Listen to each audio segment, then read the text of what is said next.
Hello students, welcome to our online classes. बेटा 12th physics unit first electrostatics में आज हम स्टडी करेंगे electric field lines. Electric field lines एक काफ़ी इंपॉर्टेंट टॉपिक और इसकी प्रॉपर्टीज आज हम पढ़ेंगे। तो बेटा ये इलेक्ट्रिक फील्ड लाइंस का जो कॉन्सेप्ट है, इसे सबसे पहले हमें इंट्रोड्यूस कराया माइकल फैराडे ने। और माइकल फैराडे ने कहा लाइन ऑफ फोर्स, बट इन्हें फील्ड लाइंस या इलेक्ट्रिक फील्ड लाइंस या इलेक्ट्रोस्टैटिक फील्ड लाइंस कहना ज्यादा ठीक होगा। तो इस इलेक्ट्रिक फील्ड लाइंस को स्टडी करने के पीछे कॉन्सेप्ट ये है कि अगर हम मैथमेटिक्स यूज ना करें तो हम इलेक्ट्रिक फील्ड को कैसे रिप्रेजेंट करेंगे, कैसे कैलकुलेट कर सकते हैं, कैसे उसके बारे में जान सकते हैं। तो बेटा electric field lines is an imaginary line. पहले तो बेटा मैं आपको बता दूं ये इमेजिनरी लाइन है और इलेक्ट्रिक फील्ड लाइंस ये 3 डायमेंशनल का पैटर्न है, 3 डायमेंशनल पैटर्न है बेटा ये, लेकिन इसे हम 2 डायमेंशनल में स्टडी करने वाले हैं अपने यहाँ। An electric field lines is a imaginary line और कर्व, ये स्ट्रेट लाइन भी हो सकती है और कर्व भी हो सकती है, drawn through a region of space so that the tangent at any point of it is in the direction of electric field vector at that point। यानी कि electric field lines, those lines which is either straight or curved, and if we draw a tangent on it, it gives the direction of electric field vector। For example, ये कोई line है जो electric field lines है बेटा, ये point है P, ये Q और ये R। अगर हम यहाँ टेंजेंट ड्रा करते हैं तो ये डायरेक्शन होगी इलेक्ट्रिक फील्ड वेक्टर की, अगर यहाँ टेंजेंट ड्रा करते हैं तो ये डायरेक्शन होगी इलेक्ट्रिक फील्ड की, और R पर टेंजेंट ड्रा करते हैं तो ये डायरेक्शन होगी इलेक्ट्रिक फील्ड की। क्लियर बेटा? An electric field lines is a imaginary line और curve drawn through a region of space so that the tangent at any point of it is in the direction of electric field vector at that point। तो बेटा ये electric field lines की definition है। ये lines electric field को represent करते, तो हमें यहां से पता लगा कि ये इमेजिनरी लाइन है या इमेजिनरी कर्व होगी, और अगर इन पर टेंजेंट ड्रा कर दें तो हमें किसकी डायरेक्शन मिलेगी, इलेक्ट्रिक फील्ड वेक्टर की उस पॉइंट पर। जैसे हमने P पॉइंट पर कैलकुलेट की डायरेक्शन, E पर कैलकुलेट की और R पर। अब क्वेश्चन है कि हमें डायरेक्शन तो मिल गई है, क्या इसकी हेल्प से हम मैग्नीट्यूड का भी आइडिया लगा सकते हैं? बेटा एग्जैक्ट आइडिया नहीं लगा सकते, लेकिन हम ये बता सकते हैं कि मैग्नीट्यूड कहाँ कम होगा और कहाँ ज्यादा होगा। उसके लिए हमें कुछ प्रॉपर्टीज को जानना होगा। तो मैंने जो इंपॉर्टेंट पॉइंट लिखा है बेटा यहाँ पर, properties of electric lines of force की। इलेक्ट्रिक लाइंस ऑफ फोर्स या जिसे हम फील्ड लाइंस या इलेक्ट्रिक फील्ड लाइंस कहते हैं, उनकी क्या क्या प्रॉपर्टी होगी। तो बात कर लेते हैं the field lines of an isolated positive. Isolated positive, अगर अपने पास कोई पॉजिटिव चार्ज है, फॉर एग्जाम्पल ये पॉजिटिव चार्ज है, are straight line emerging from the charge, emerging from the charge. जैसे ये चार्ज है +Q, यहां से लाइंस बाहर की तरफ निकलेगी और क्या होगी, रेडियली आउटवर्ड टू इंफिनिट। यानी कि वो लाइंस अप टू कहां होगी बेटा, इंफिनिट होगी। पॉजिटिव के लिए क्या होगी, रेडियली आउटवर्ड। ये पॉजिटिव चार्ज के लिए मैंने ये इलेक्ट्रिक फील्ड लाइंस को ड्रा किया और ये कहां तक जाएगी, अप टू इंफिनिट। क्लियर बेटा? पॉजिटिव चार्ज के लिए आपको याद रखना है, the field lines is an isolated positive charge और straight line emerging from the charge radially outward to infinite. अब पॉजिटिव की बात कर ले बेटा, तो नेगेटिव के लिए क्या होगी, उसके लिए भी लिखा है the field lines of an isolated negative charge और straight line emerging ending at the charge, ending at the charge, यानी कि वो इंफिनिट से कहां होगी, उस चार्ज के सरफेस तक होगी। एंडिंग एट द चार्ज का मीनिंग है, जैसे मैं यहाँ नेगेटिव चार्ज ले रहा हूं तो इंफिनिट से लाइंस ऑफ चार्ज क्या होगी, रेडियली इनवर्ड होगी। तो डायरेक्शन क्या होगी, रेडियली इनवर्ड, और ये भी अप टू इंफिनिट होगा बेटा, अप टू इंफिनिट होगा। तो ये इलेक्ट्रिक फील्ड लाइंस है बेटा, ये जो स्ट्रेट भी हो सकती है, कर्व भी हो सकती है, और पॉजिटिव चार्ज के लिए radially outward emerging from the charge, and negative charge के लिए ending at the charge and radially inward होगी बेटा, अप टू इंफिनिट। अब बेटा ऐसे ही आप कॉम्बिनेशन के लिए भी ड्रा कर सकते हैं। कॉम्बिनेशन के लिए यानी कि अगर अपने पास दोनों दो चार्ज है, यानी कि सिस्टम ऑफ चार्ज की बात कर ली जाए, if we have a system of charge, for example ये चार्ज पॉजिटिव और ये भी चार्ज पॉजिटिव, तो इसके लिए लाइंस क्या होगी, इलेक्ट्रिक फील्ड लाइंस जो है वो रिपल्शन शो करेगी बेटा, रिपल्शन शो करेगी बेटा, और पॉजिटिव चार्ज के लिए रेडियली आउटवर्ड होगी अप टू इंफिनिट, और ये भी पॉजिटिव चार्ज है, तो electric field lines also shows repulsion. ये दो पॉजिटिव चार्ज हमें अगर नजदीक रखें तो उसके लिए इलेक्ट्रिक फील्ड लाइंस कुछ इस प्रकार होगी। अगर नेगेटिव चार्ज करते हैं हम यहाँ पर तो नेगेटिव चार्ज के लिए भी सेम होगी, बस इन सबकी डायरेक्शन इनवर्ड हो जाएगी। ठीक है बेटा, ऐसे ही हमने पॉजिटिव के लिए भी स्केच किया है इलेक्ट्रिक फील्ड लाइंस को 2 डायमेंशनल रीजन में। अब डाइपोल की बात हो जाए या अट्रैक्शन के लिए अगर हम एक चार्ज पॉजिटिव लेते हैं और दूसरा चार्ज नेगेटिव लेते हैं तो क्या होगा, तो यानी कि ये पॉजिटिव चार्ज है और यहाँ नेगेटिव चार्ज है जैसा डाइपोल में होता है, तो लाइंस जो है कंडक्टर से दूसरे कंडक्टर तक जाएगी, कुछ इस प्रकार डायरेक्शन होगी बेटा। पॉजिटिव चार्ज के लिए रेडियली आउटवर्ड और नेगेटिव चार्ज के लिए इनवर्ड, अप टू इंफिनिटी। तो आप देख सकते हैं ये जो पोर्शन है यहाँ पर इलेक्ट्रिक फील्ड लाइंस ज्यादा तो काफी स्ट्रॉन्ग पोर्शन होगा, इलेक्ट्रिक फील्ड काफी स्ट्रॉन्ग होगी इस रीजन में।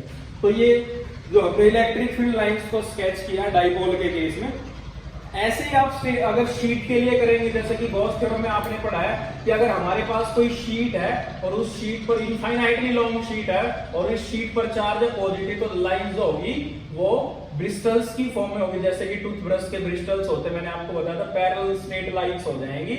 और पैरेलल स्ट्रेट लाइंस को हम यूनिफॉर्म इलेक्ट्रिक फील्ड बोलते हैं। तो ये कैसी फील्ड होगी बेटा, यूनिफॉर्म। अगर कहीं लाइन कर्व्ड है, ये हम एप्लीकेशन में पढ़ेंगे, तो इलेक्ट्रिक फील्ड नॉन यूनिफॉर्म। अगर स्ट्रेट है और पैरेलल है तो हम उसे कहेंगे बेटा यूनिफॉर्म इलेक्ट्रिक फील्ड। तो ये मैंने कुछ स्केच आपको बताया कि इलेक्ट्रिक फील्ड अलग अलग सिस्टम के लिए क्या होगी, इंडिविजुअल चार्ज के लिए क्या होगी। तो पहले 2 प्रॉपर्टी हम पढ़ चुके हैं, electric field line for isolated positive charge are emerging from the charge radially outward and for negative charge ending at the charge radially inward. ये 2 एप्लीकेशन हो गई बेटा। अब third application, due to conservative nature of electric field, electrostatic force is a conservative force बेटा, that's why electric field lines are not form any closed loop, not form any closed loop। जैसे कि हम ये charge ले रहे हैं positive और ये चार्ज लिया नेगेटिव, पॉजिटिव चार्ज से लाइन स्टार्ट हुई और नेगेटिव के सरफेस पर एंड हो गया बेटा उनका। ऐसा नहीं कि वो लाइंस नेगेटिव चार्ज के अंदर से आकर दोबारा पॉजिटिव चार्ज के अंदर जाएगी, ये लाइंस क्लोज लूप नहीं बनाती बेटा। बट मैग्नेटिक फील्ड लाइंस, जो फील्ड लाइंस का कॉन्सेप्ट है माइकल फैराडे ने हमें इंट्रोड्यूस करा, तो माइकल फैराडे ने मैग्नेटिक फील्ड लाइंस भी बताई है बेटा। तो magnetic field lines close loop बनाती है, electric field lines close loop नहीं बनाती बेटा। ये आप ध्यान रखेंगे, मोस्ट इंपोर्टेंट पॉइंट है। Due to conservative nature of electric field, the electric field lines will not form any close loop.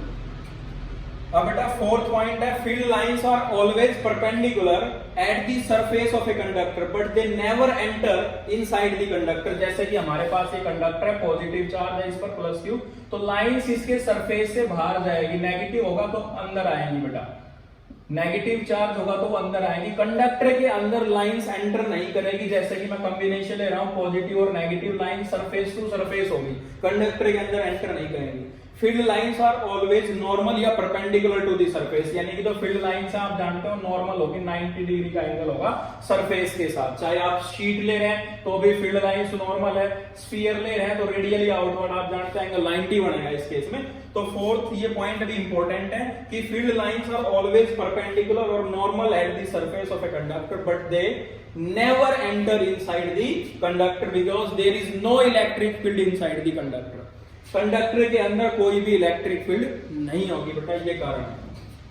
5th point है बेटा, the number of electric field lines crossing per unit area normal to the line, the number of यानी कि जो संख्या होगी electric field lines की crossing through per unit area normal to the line is proportional to the magnitude of electric field. जैसे कि मैंने आपको बताया था कि इलेक्ट्रिक फील्ड लाइंस डायरेक्शन बताती है बेटा, वैसे ही इलेक्ट्रिक फील्ड लाइंस के जरिए आप कैलकुलेट कर सकते हैं कि मैग्नीट्यूड कितना होगा।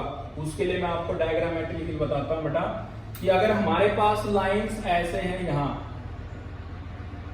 और इस पोर्शन में लाइंस जो है वो काफी नजदीक है, ये जो पोर्शन है यहाँ लाइंस देखो, यहाँ जो गैप है लाइंस के बीच में ज्यादा है और यहाँ गैप कम है, तो यहाँ इलेक्ट्रिक फील्ड जो है वो थोड़े एरिया में, जैसे कि यहाँ बताया गया है field lines are always the number of electric field lines crossing through per unit area.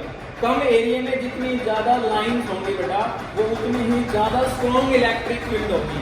So number of electric field lines, number of electric field lines को फ्लक्स बोलते हैं, फ्लक्स पर यूनिट एरिया इसे बोलते हैं फ्लक्स डेंसिटी, फ्लक्स डेंसिटी। और flux density अगर ज्यादा है तो आपकी इलेक्ट्रिक फील्ड का मैग्नीट्यूड ज्यादा होगा। तो हम उसके बारे में आइडिया लगा सकते हैं कि मैग्नीट्यूड इलेक्ट्रिक फील्ड का कम होगा, कहां कम होगा और कहां ज्यादा होगा। एग्जैक्ट तो नहीं पता लगेगा, लेकिन बेटा थोड़ा आइडिया हो जाएगा हमें उसके बारे में। तो ये 5th पॉइंट था बेटा। और 6th पॉइंट है कि जो नंबर ऑफ इलेक्ट्रिक फ्लक्स है which is directly proportional to the charge, जिसे हमने फ्लक्स में पढ़ा था। इलेक्ट्रिक फ्लक्स अगर लाइंस ज्यादा है इट मींस फ्लक्स ज्यादा होगी बेटा, और लाइंस कम है इट मींस फ्लक्स कम होगी।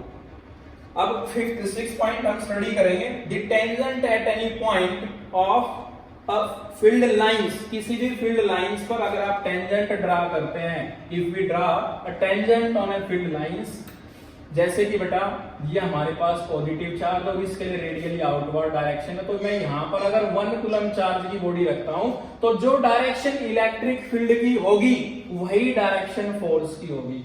तो यानी कि इस पॉइंट में बताया गया the tangent at any point of A field lines gives the direction of force on A positive charge at that point. यानी कि अगर हम जो डायरेक्शन है उस पर अगर हम टेंजेंट ड्रा कर ले, तो अगर मैं यहां पर कोई भी पॉजिटिव चार्ज रखता हूं XYZ कूलम का, तो जो डायरेक्शन इलेक्ट्रिक फील्ड की होगी उसी डायरेक्शन में फोर्स लगेगा। जैसे ये बॉडी उस मतलब पॉजिटिव चार्ज की बॉडी को रिपेल करेगी, अपने से दूर भेजेगी। अगर मैं नेगेटिव लेता हूं तो बेटा यहां अगर मैं +1 कूलम चार्ज की बॉडी लेता हूं तो इलेक्ट्रिक फील्ड नेगेटिव के लिए रेडियली इनवर्ड, अगर प्लस पॉजिटिव चार्ज की बॉडी रख दी जाए तो ये नेगेटिव से अट्रैक्ट करेगा। तो डायरेक्शन ऑफ फोर्स और इलेक्ट्रिक फील्ड लाइंस की डायरेक्शन दोनों सेम होगी पॉजिटिव चार्ज के लिए। नेगेटिव के लिए नहीं होगा बेटा, क्योंकि यहां पर अगर नेगेटिव रखेंगे तो फील्ड की डायरेक्शन ये है और नेगेटिव रखने पर ये अट्रैक्ट करेगा, फोर्स इधर लगेगा। क्लियर? तो पॉजिटिव चार्ज के लिए जो इलेक्ट्रिक फील्ड लाइंस की डायरेक्शन होगी उसी डायरेक्शन में पॉजिटिव चार्ज की बॉडी अट्रैक्ट या रिपेल करेगी, सेम डायरेक्शन होगी फोर्स की। 7th point, no two electric field lines are cross each other और इंटरसेक्ट ईच अदर। आप ऐसा नहीं देखेंगे कि दो इलेक्ट्रिक फील्ड लाइंस एक दूसरे को इंटरसेक्ट कर रही हो, क्रॉस कर रही हो, ऐसा नहीं होगा बेटा। बिकॉज अगर ऐसा होगा तो यहां टेंजेंट ड्रा करेंगे तो ये डायरेक्शन होगी इलेक्ट्रिक फील्ड की, और अगर यहां टेंजेंट ड्रा करेंगे तो ये डायरेक्शन होगी इलेक्ट्रिक फील्ड की। इलेक्ट्रिक फील्ड एक और डायरेक्शन दो, हाउ इट इज पॉसिबल?